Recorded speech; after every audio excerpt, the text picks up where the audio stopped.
So I'm watching Euphoria for the first time, and somehow magically in the last like 7-ish years that this show has been out, I actually managed to avoid, for the most part, knowing what the fuck it was even about. Like, I am legitimately going into this blind. I had no idea what was going to happen. And let me just say, after finishing the first episode, I am depressed.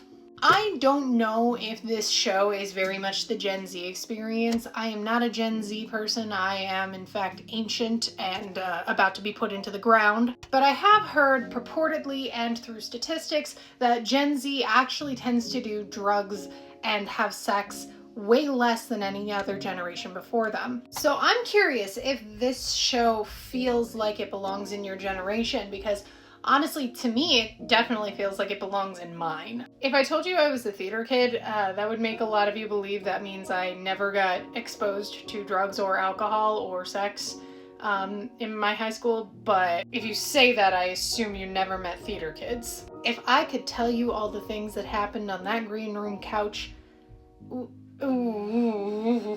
have to burn the school down. I personally never did drugs or had sex in high school, but I did go to school with a lot of girls, exactly like Rue and exactly like the other girls in this show. So it honestly kind of makes me really sad when I watch it. Not because the show isn't good, but for me, it just kind of hits a little too close to home, especially considering my sister is a recovering addict. And she did start in high school, so I was exposed to those things very young. So my feelings on this show so far are very, very complicated. I can see it and acknowledge that it's good. I don't know if I will continue it, not just because of my personal history with drug and addiction in high school, but also it's kind of weird to see like high schoolers doing so much fucking. I'm not gonna lie. I don't know how I feel about that. I try not to be a prude, but I kind of see why people had that criticism.